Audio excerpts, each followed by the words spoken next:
Azerbaijan. അസർബൈജാനില്.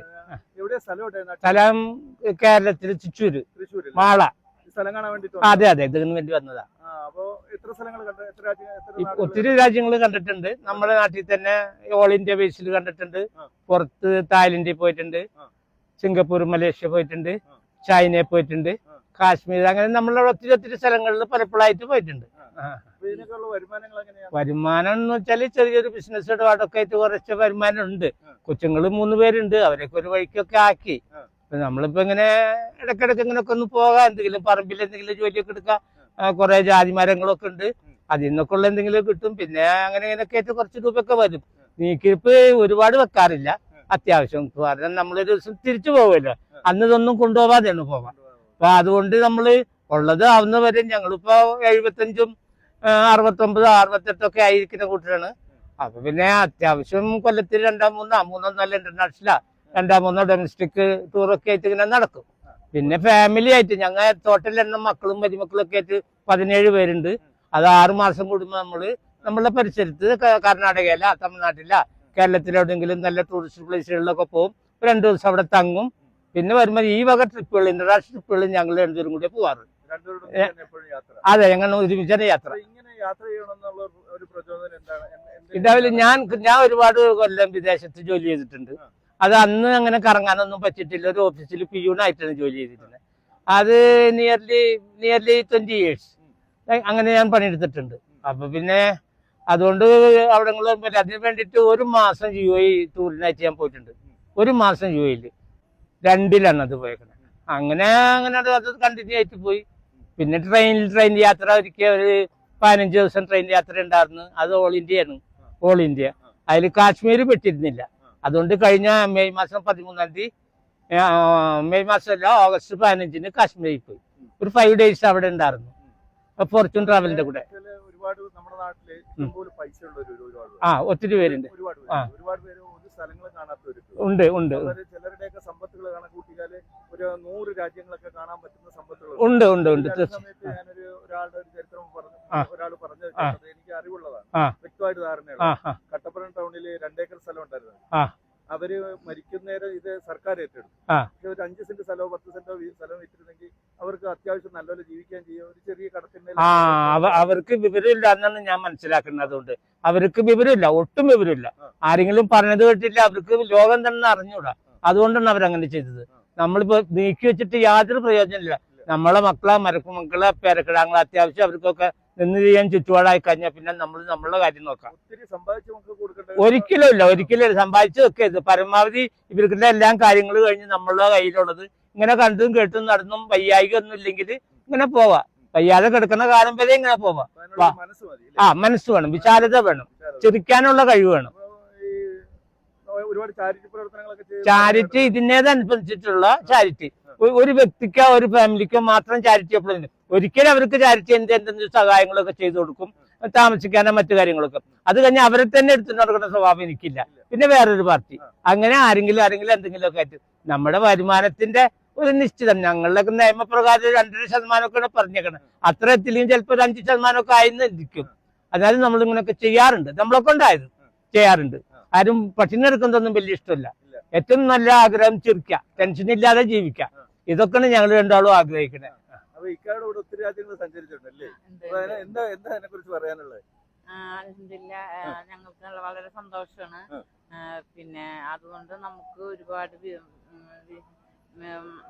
വിവരങ്ങളും കാര്യങ്ങളൊക്കെ നമുക്ക് മനസ്സിലാക്കാൻ കഴിയുന്നുണ്ട്. ഇത് നേരത്തെ ചെയ്യാൻ നമുക്ക് കഴിഞ്ഞിരുന്നില്ല, പക്ഷെ ഇപ്പോഴാണ് സൗകര്യപ്പെട്ടത്. അതുകൊണ്ട് നമുക്ക് പ്രായത്തിലേക്ക് വരികയാണെങ്കിൽ തന്നെ നമ്മൾ പ്രായമില്ലാത്ത പോലെ തന്നെ നമ്മൾ ചെയ്തു പോകുന്നുണ്ട്. 75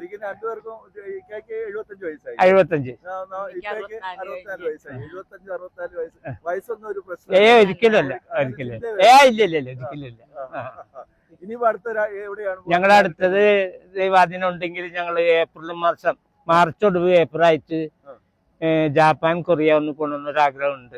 അതായിരിക്കും അങ്ങനെയൊക്കെ അതൊക്കെ ചെയ്തുകൊണ്ടിരിക്കുന്നുണ്ട്. അത് ഒത്തിരി യാത്ര ചെയ്തിട്ടില്ലേ? യാത്രകളെ കുറിച്ച് നമ്മൾ ഒരുപാട് കാര്യങ്ങൾ മനസ്സിലാക്കി.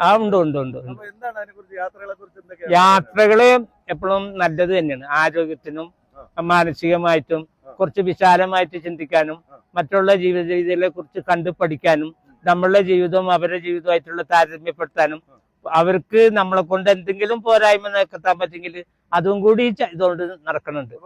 ചിലരൊക്കെ ഒത്തിരി സമ്പാദിച്ചിട്ട് മക്കൾക്ക് അവർക്കും എല്ലാവർക്കും കൊടുത്തിട്ട് പിന്നെ ഒന്നും ഇല്ലാതെ പുറത്തു പോകുന്ന അങ്ങനെ ഒരു വിഭാഗം നമ്മുടെ കേരളത്തിൽ തന്നെ പലതും നമ്മളെ കൺമുമ്പിൽ കണ്ടുപോയതിന്റെ പേരിലാണ് നമ്മൾ ഈ സാധനം നമുക്ക് ക്ലച്ചും ബ്രേക്കും നമ്മളെ കയ്യിൽ തന്നെയാണ്. സ്റ്റിയറിംഗ് അടക്കം നമ്മളെ കയ്യില. ഒരിക്കലും അവരെ കൊടുത്തിട്ടില്ല. അവർക്ക് മറ്റു സൗകര്യങ്ങൾ നമ്മൾ ചെയ്തു കൊടുത്തിട്ടുണ്ട്. സ്റ്റിയറിംഗും ബ്രേക്കും ഒക്കെ നമ്മളെല്ലാം പിന്നെ നമ്മ എവിടെ ചവിട്ടണോ അവിടെ നിൽക്കും വണ്ടി. അങ്ങനെയാണ് ഞങ്ങൾ പോണേ. സാറിന് കുറച്ച് പ്രായമായി കഴിയുമ്പോൾ സമ്പത്തുകൾ മുഴുവനും മക്കൾക്ക് എഴുതി കൊടുത്തിട്ട് ഇറങ്ങി കൊടുക്കേണ്ട. യേശു അവർക്ക് തീരെ വിവരമില്ല. അവർക്ക് നാളത്തിനെ കുറിച്ച് അറിഞ്ഞൂടാ. അവര് പുസ്തകങ്ങൾ വായിച്ചിട്ടില്ല. പണ്ഡിതന്മാരെന്ത് പറഞ്ഞേക്കണെന്ന് വെച്ചാൽ അവർ കേട്ടിട്ടില്ല. ഗ്രന്ഥങ്ങളൊന്നും അവർ വായിച്ചിട്ടില്ല.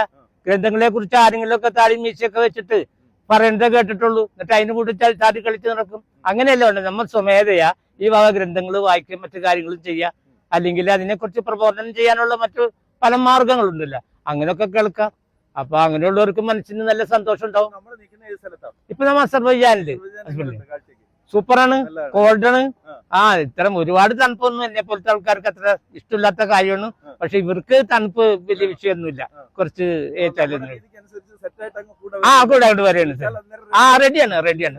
ഒരിക്കലും രണ്ടഭിപ്രായം ഇല്ല. ഞങ്ങൾ എന്തെങ്കിലും നിങ്ങളുടെയൊക്കെ മുമ്പിൽ ചെറിയ അഭിപ്രായ വ്യത്യാസം ഉണ്ടെങ്കിലും ഞങ്ങള് സ്നേഹത്തിലാവും. പിന്നെ അതുപോലെ ചില കൂട്ടരുണ്ടല്ലോ മക്കളെയൊക്കെ നല്ലപോലെ പഠിപ്പിച്ചിട്ട് വിദേശ രാജ്യങ്ങളിലൊക്കെ പഠിക്കാൻ വിടുമ്പോ അവരിങ്ങോട്ട് വരാത്ത ചില സാഹചര്യങ്ങൾ മക്കൾ ഒറ്റയ്ക്ക് അല്ലെ അനാഥാലയത്തിലൊക്കെ ഏൽപ്പിച്ചു പോകുന്ന അങ്ങനെയും പലരും നമ്മ കാണുകയും കേൾക്കുകയും വായിക്കുകയും പടങ്ങളിൽ കാണുകയൊക്കെ ചെയ്തിട്ടുണ്ട്. നമ്മളുടെ മക്കൾ, ഞങ്ങൾക്ക് 3 മക്കളുണ്ട്. 2 പെൺകുട്ടികളും ബികോം പഠിച്ചുകൊണ്ടിരിക്കുമ്പോഴാണ് കല്യാണം കഴിച്ചത്. അവർക്കും തമ്പുരാന്റെ കൃപ കൊണ്ട് സുന്ദരമായിട്ട് അവര് ജീവിക്കേണ്ട. ഒരാൾക്ക് 2 മറ്റൊരാൾക്ക് 3 കുട്ടികളുണ്ട്. അങ്ങനെ പോണു. പിന്നെ മകനുണ്ട്. അവൻ അതാ നല്ലൊരു വിദ്യാഭ്യാസം കിട്ടിയിട്ട് മക്കളെ UK-ലും US-ലും പല രാജ്യങ്ങളും വീടുകളിൽ 1-2 മക്കളെ കാണും. അവര് നല്ലപോലെ കഷ്ടപ്പെട്ട് പഠിപ്പിച്ച് മക്കളെ പുറം രാജ്യങ്ങളിലേക്ക് വിട്ടു കഴിയുമ്പോൾ അവർ ഇങ്ങോട്ട് വരാതെ തിരിഞ്ഞു നോക്കാതെ ചില സാഹചര്യങ്ങളില്ലേ ഉണ്ടായിട്ടുണ്ട്. ചിലപ്പോൾ അവർക്ക് ഇങ്ങോട്ട് വരാൻ ഇൻട്രസ്റ്റ് ഉണ്ടാവില്ല, അല്ലെങ്കിൽ സാഹചര്യം ഉണ്ടാവില്ല, അല്ലെങ്കിൽ താല്പര്യം ഉണ്ടാവില്ല. അപ്പൊ ഈ വീട്ടില് ഒന്നീ അച്ഛൻ മാത്രം ഉണ്ടാവും, അല്ലെങ്കിൽ അമ്മ മാത്രം ഉണ്ടാവും. അവരെ ഈ ലാസ്റ്റ് അനാഥാലയത്തിലേക്കൊക്കെ വിടുന്ന ചില സാഹചര്യങ്ങളുണ്ടല്ലോ. അതിന് ഈ അച്ഛനും അമ്മയും നേരത്തെ തന്നെ ശ്രമിക്കണം. മക്കളെ ഹൈ സ്റ്റഡി പഠിപ്പിക്കുകയും ഇതിന് പോയി കഴിഞ്ഞിട്ടുണ്ടെങ്കിൽ മക്കളെ നേരത്തെ അത് സ്റ്റാൻഡിൽ പഠിപ്പിക്കണം. എങ്കിലേ പറ്റുള്ളൂ. പഠിപ്പിച്ചില്ലെങ്കിൽ ഇപ്പൊ നേരത്തെ പറഞ്ഞ മാതിരി വയസ്സാം കാലത്ത് അനാശാലയിലും അവിടെ ഇവിടെ ആർക്കും വേണ്ടാത്തൊരു മുതലായിട്ട് മാറും. അങ്ങനെയാണ്. ഹൈ സ്റ്റഡി നല്ലത് തന്നെയാണ്. അവർ പുറത്തു പോകണവും നല്ലതാണ്. ഒരു അമ്മനെ അച്ഛനെ നോക്കാത്ത ചുറ്റുപാട് തന്നെ എനിക്ക് മറുപടി ഒന്നും പറയില്ല. ഞാൻ ഒരു കാലത്തും ചെയ്തിട്ടില്ല, ഇനി ചെയ്യില്ല. എനിക്ക് അതിനുള്ള ശേഷി ഉണ്ടായില്ല. മക്കളെ നോർമലി എഡ്യൂക്കേറ്റഡ്. 2 ഡിഗ്രി ബികോം பண்ண പെൺകുട്ടികൾ. മറ്റൊന്ന് BA കഴിഞ്ഞപ്പോ തന്നെ അവൻ അങ്ങോട്ട് പോകണം എന്നൊക്കെ പറഞ്ഞ് അങ്ങനെ അവിടെ പോകും. പിന്നെ ഇപ്പൊ എന്റെ ഷോപ്പുണ്ട് എനിക്കറിഞ്ഞ മാളില്.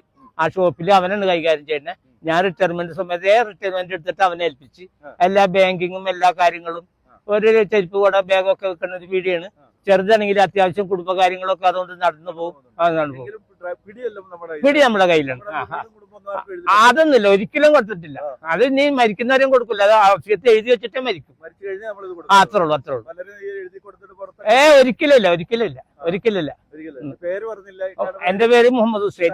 താനത്ത് പറമ്പില് മാളപ്പള്ളിപ്പുറം മാള. അതെ. അല്ല, ഞങ്ങള് 10 കിലോമീറ്റർ വ്യത്യാസമുണ്ട്.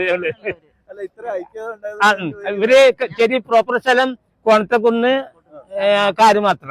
ഇത് ഞാലക്കുഴ അടുത്താണ് ഈ പറയുന്ന സ്ഥലം. നമ്മളെ വീട്ടിൽ നിന്ന് നിയർലി ഒരു 10 കിലോമീറ്റർ.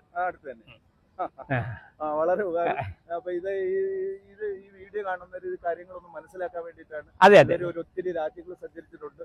മക്കളെയൊക്കെ പഠിപ്പിച്ച് ചെറിയ ചെറിയ ജോലികളും കാര്യങ്ങളൊക്കെ ആയിട്ട് വലിയ സമ്പത്തുള്ളവരൊന്നും അല്ല ഞാൻ പറയാം.